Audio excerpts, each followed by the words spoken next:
I mean, there's always a sense of vertigo, I think, whenever you start a book.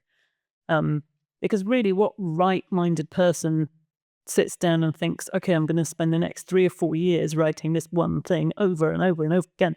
There are always many more reasons not to write a book than there are to write one. And also I had the enormous amount of vertigo because it was about Shakespeare. And even now, thinking about it, even though I've done it, it seems like a ridiculous idea. So I thought, who does that? Who writes a novel about Shakespeare? That's a stupid idea. I should never do it.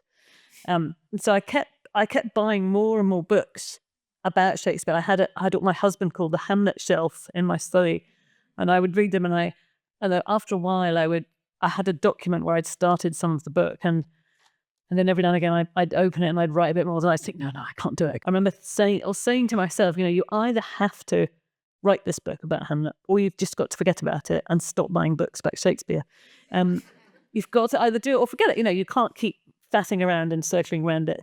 So I had a look at the document where I'd written some things, and actually I realized very quickly looking at it, was about 25,000 words, and I'd started it in the wrong place. I'd got into the river at the wrong moment. And so I scrapped it all and I started again.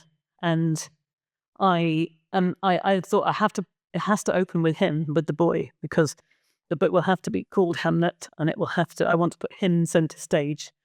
And so I started with this idea of a boy coming down a flight of stairs. And it was strange. It was just, for some reason, I don't know why, it was the right time in my life and it was the right point in the book. And it was just like a key turned in a lock.